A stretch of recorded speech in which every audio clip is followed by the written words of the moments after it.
to go racing and enjoy the largest field of IndyCars ever at the Firestone Grand Prix of St. Pete. And for Romain Grosjean, coming from a world of Formula One and living and being raised in Europe and traveling and racing the world, Florida is now his home. His wife Marion and their 3 kids are here. They celebrated yesterday with him winning the NTT P1 award, but now it's time to see if Grosjean can win his first IndyCar race. His Andretti Autosport teammate is alongside. It's ready to go for a new racing season here in St. Pete, and Grosjean launches. Grosjean with a great jump. That's what you want. Try to get clear of all those animals coming from behind, and it's Pato Award firing up the inside.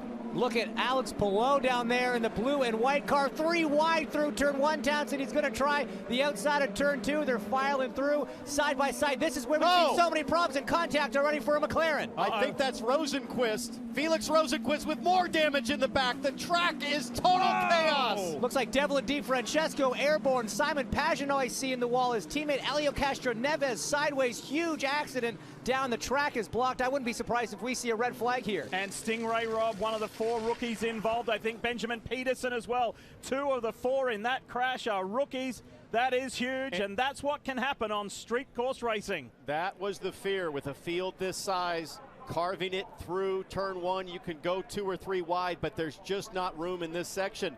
Now we're seeing these 5 cars disabled here in the middle of the track, but that doesn't include the other cars that had contact, like Felix Rosenquist, that probably led to this chain reaction. There's the 06 of Helio Castroneves climbing out.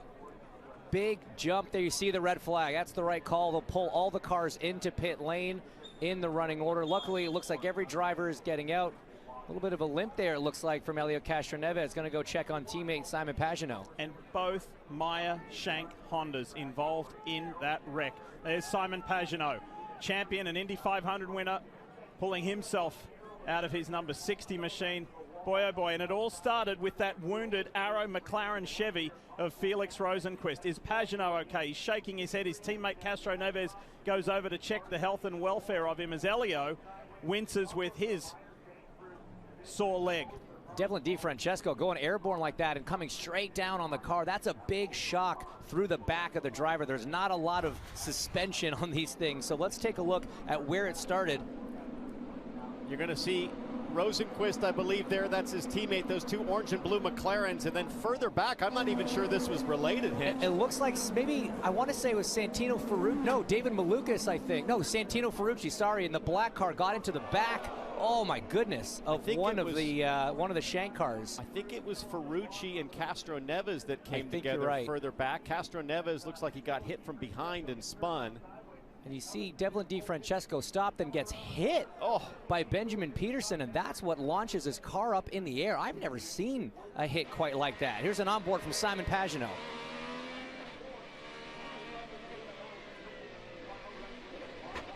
Crashing. Stay left, go right. Rosenquist's view. Now watch Scott Dixon on the inside. Look to your right. Side by side through 2. It's not going to work through 3. Scott Dixon just hit checks Felix into the wall. That's what creates this chain reaction. Drivers checking up in what's normally a flat out corner. And then you see there the black car. That's Santino Ferrucci into the back of Helio Castroneves. Devlin DiFrancesco goes around. Stingray Robb swerves and hits Pagenaud. Wow, I have never seen anything like that, Townsend. That was a massive T-bone. The last time I saw that, I think, was at Phoenix with Hiro Mashusta and Jacques Villeneuve, a T-bone of that magnitude. Watch who does the Houdini here. Joseph Newgarden in the Hitachi Chevy gets around Felix Rosenquist. I think Rahal got into the back of DiFrancesco, which is what got him sideways when DiFrancesco was checking up for the accident with Castro. I mean, we can go on and on. Just a massive chain reaction. And really all just starts with that contact Felix Rosenquist had with Scott Dixon, sends him into the outside wall. Here's on board from Juncos Hollinger Racing, Callum Ilott. He just snuck through with Rinus VeeKay there as well. Minor contact, but no damage. And here's Graham Rahal. It's so tough. You're sitting so much lower than this driver camera shows. So the drivers, they can't see even as far around the corner as we can from this perspective. It's so hard on a blind corner. And I correct myself, Rahal didn't get into the back of anybody. That was a red and white car up ahead of Rahal that got into the back of DeFrancesco. And for Benjamin Peterson at the back, I saw he was tucked up behind the gearbox of somebody and then looked to make a move at the last second when the accident had already happened in front of him. That's Santino Ferrucci's car, the Sexton Properties Chevy for AJ Foyt Racing, his return to full-time IndyCar. And you saw no front end on Stingray Rob's car after the most savage crash. Watch Devlin DeFrancesco get launched. That was violent. Scott McLaughlin winds up leading 3 laps in that sequence, Townsend. I think they thought they could go a little bit further, but they burned a lot of fuel because they had more clean racetrack than they anticipated. Ran about 5th during that run. Very happy with the car. The alternates going on, as Hintz said, the price being paid now. Will Power at the front of pit road. We'll see both of where these Penske cars cycle out. Look at that merge right there. That's McLaughlin and Romain Grosjean. Grosjean's going to have to go for the move here on the Dex Imaging Chevrolet. He's up to speed as far as his tires. McLaughlin won't let him through. Contact. Oh, Grosjean into the marbles. Award's going to be all over him. Hot tires versus soft tires. McLaughlin on the alternates, Grosjean on the warm primaries, but now that he's been pushed offline, he will have picked up a bunch of dirt, a bunch of marbles. He's going to be hanging on for the next few corners. It's time for Pato Award to attack. Do you think that Scott McLaughlin wants to defend his win from a year ago? You betcha. You just saw it there most graphically. No surprise, Scott Dixon went longest on fuel. He's known for being the best at fuel saving. He is in the pits, Marty, from the lead. And Mike Hull, his strategist, said, anything you can give me on this last lap, and there's a caution on the racetrack. This will give Dixon a bit of an advantage, putting on those alternate tires, guys, and this might wind up being a caution on the racetrack. Also, Joseph Newgarden coming down pit road, and they nearly collide here on pit road on that exchange. There's the caution. It's Connor Daly in the Bitnile Chevrolet, turn 9. I think Dixon might be getting out ahead of McLaughlin here. Dixon's at the front of this thing, at least on the timing screen we have here in the booth, as Connor Daly has a stall there. He did. He got out ahead of Scott McLaughlin. Wow. He's ahead of McLaughlin. He's ahead on track. We need to double check the timing line, though, because the timeline is actually quite a bit further back, is where the pit lane speed limiter ends, the blend line. Yes, exactly right. So he's ahead on track. We'll have IndyCar make sure that that's where he cycled out. Connor Daly in the bitnile.com Chevy for Ed Carpenter Racing, unfortunately had it running, but stalled it while trying to turn it around. Based on where he was and the position he was, I was going to say I think he had help. And if I hear him say Kirkwood? Yeah, bad day going to worse for Kyle Kirkwood, and unfortunately Connor Daly the victim. So lights are off on the Civic Type R Honda pace car, which is a good sign. We're ready to go back to racing. You know, last year's 100-lap race here only had 1 caution period. We've had 2 for 8 laps today, plus a stoppage after a crazy crash on the opening lap. Here's Kyle Kirkwood in the pink car for Auto Nation on the inside of Connor Daly, tagged the back of the Bitnile Chevy, and that's the cause and the catalyst for this most recent full course caution. What do yellows breed? Yellows. More yellows. Great jump. Big wiggle from Scott McLaughlin on the power. Same for Pato Award. He's already defending for Marcus Ericsson. Ericsson saying, no, I'm going to stay on the clean side of the racetrack. All right, here you go.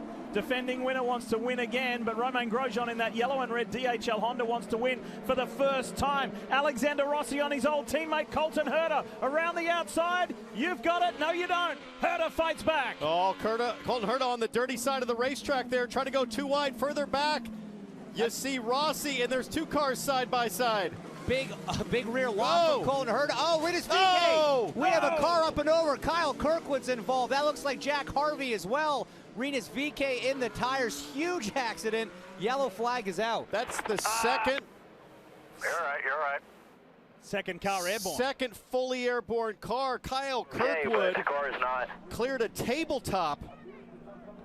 Tons of damage to the 27 Auto Nation Honda for Andretti Autosport.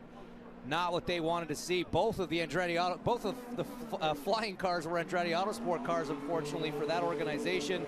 Man, that was a big hit. AMR safety team tending to Jack Harvey in that red and white number 30. We saw Alexander Rossi go side by side with Colton Herta through 2 and 3. That checked him up coming on to that back straightaway. So a bit of a accordion effect behind him, and I think that's kind of what started it. And here's, I think, another big issue is you just look at the size of the marbles on the racetrack right now. You get a little bit offline, and I mean, those are legit marble size. Sometimes we use the term marble and it's a fine dust. These are round, hard balls of rubber. Jack Harvey, you can see moving in the cockpit of the custom entertainment Honda for Rahal Letterman Lanigan, talking to the AMR safety team and taking his time to get out of that car. He's got all sorts of damage to that race car, but Jack Harvey getting out, great to see. So guys, when Kyle Kirkwood first came to a stop, he said, I'm okay, car is not. Just heard radio communication though that said, you've got a, I think they said front left toe link. We can replace that and we're gonna try to get you back out without losing a lot of time. He's not gonna be a race contender, but they still have hopes that, you know, at this point with this much attrition, hey, a top 12 or 15 is very much in play if you can finish the race. And you can see Jack Harvey there just taking his time as he gathers himself after this. Now check out, look further back down the track. It's Rossi and Graham Rahal. So you see Rinus VeeKay, he's got Joseph Newgarden on the inside of him. Joseph Newgarden pulls the move off. Rinus just gets into the dirty part of the racetrack. Jack Harvey absolutely nowhere to go. David Malukas collects a bit of contact as Kyle Kirkwood just pole vaults. Did you see how it slammed down? Yeah, I mean, that's My the thing, goodness. Diff. Coming down from this altitude, IndyCars have suspension, but it's not any good coming down from, I mean, that rear end is 7-8 feet in the air, and it's going to come down like a jackhammer. Listen to this.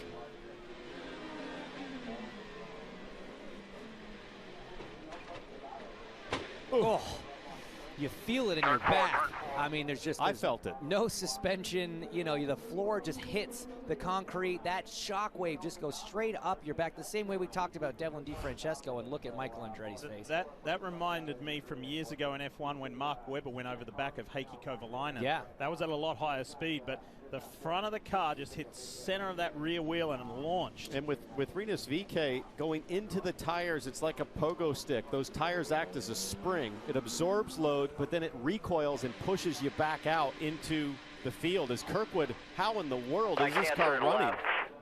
He says, I can't turn left. Well, I'm not surprised. As we get ready for the fun part of the sport, we're ready to go back racing at the end of the third full course caution as we broach halfway of this 100-lap race. Scott McLaughlin in a Dex Imaging Chevy leads the way over Romain Grosjean. There's the green. Let's go. Turn one is a key spot at this track. Dixon has already popped out, trying to get ahead of his teammate. But it's so dirty offline. Dixon was wiggling in a straight line. He thinks better of it there. Single file for now. Great jump from Scott McLaughlin. It was more Romain Grosjean under pressure from Pato O'Ward. Looking back, Scott Dixon in that orange and blue PNC car has a run on his teammate Ericsson in the red and white, but Ericsson tries to defend. Dixon having none of that. And Will Power is looking on. Graham Rahal in the United Rentals car. Great escape. That was closer than you definitely want. As we ride on board the United Rentals on board of Graham Rahal. Man, that was nearly Colton Herta did exactly what we saw Rinus VeeKay do down. Oh no, that's past turn 4. That's turn 8. He said somebody. Can you back up? I'll bet he got pushed wide and picked up all of that spent rubber. And James, the marbles are just massive. I mean, it's really hard to shake those loose in the next corner. Look at Dixon. Dixon's still racing. The caution's not out yet. There it is. Caution is out. Colton Herta's going to try to reverse. He's reversed a little bit, but he's got some banner stuck on the car. Look at the damage to that left front. That's a very significant amount of damage. Turn 8, that's not a passing zone. I'm not sure who was trying to pass what there. But if you start too wide in turn 4, you can end up in turn 8 too wide, but it never works out. All right, Dixon.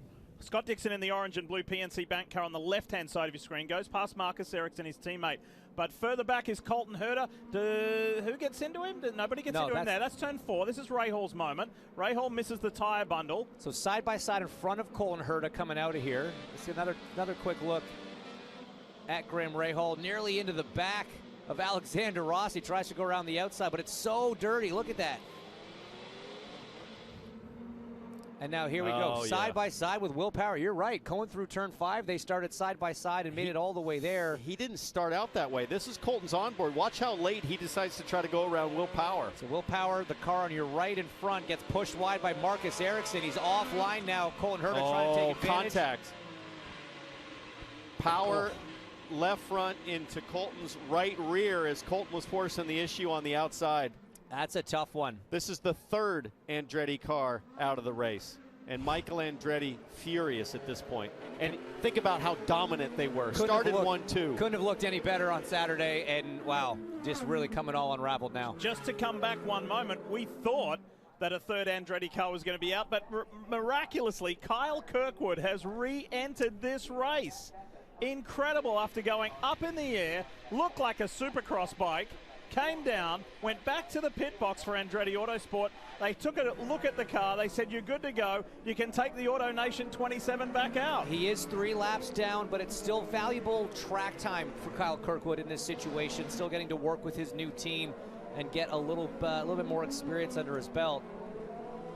Kyle Moyer told him, everything you've got on this lap, ever take everything. Just go as quick as you can. But that traffic hinge could be a huge factor for Scott McLaughlin. The delta on pit road, the time you lose on pit road is 27 seconds. You mentioned that 28-second gap. It's going to be a battle not only between him and Grosjean, but also a Wardless. Watch the blend. There's Grosjean. Turn 1, look at the yellow car. There's McLaughlin on the right. They're at speed. They may come together. Whoa! McLaughlin holds the lead. But there's no way I think he'll be able to hold them off on cold tires. Grosjean goes to the outside on hot tires and on the preferred line. Is it possible? No, it's not. Contact. It ends in both of them crashing. And a Ward goes through. Puddle Ward to the front. Can you believe what you've just seen here in St. Pete? The top 2 in this race are into the tire barrier, neither willing to relinquish that top spot. Oh my goodness. That is 2 drivers just wanting to win a motor race. That is what happens. Passion gets involved. Look at the disappointment. Both of them having such a strong day. Devastating result. Think about what Michael Andretti's going through right now. That is now the 4th Andretti Autosport car out of 4 that is out of the running. I can't believe Michael Andretti's still on the stand. If I was him, I'd be packed up and halfway home. This has just been such a disappointing day, and I don't know. Oh, man. A lot of it, not their fault. Not really mistakes on their driver's part. I agree. It's just been circumstance and bad luck. My goodness. Diff, an absolute shocker here. Remember I said earlier, the love fest is over? It really is now.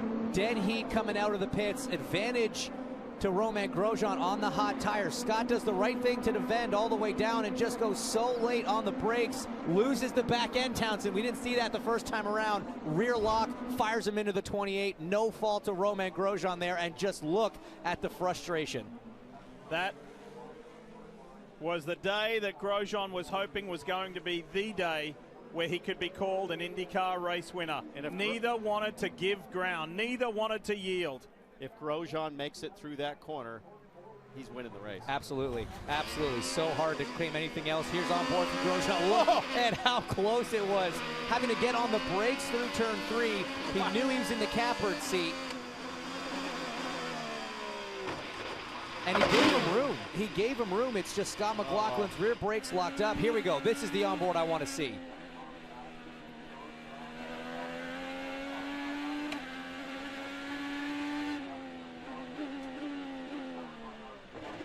You hear the engine start to go quiet, the left hand go down in correction. Scott, you see that correction. McLaughlin knows if he can hold him off through turn 4, he's got a good shot at maintaining that position. So it was everything right there. That was the move for the race win in both of their minds.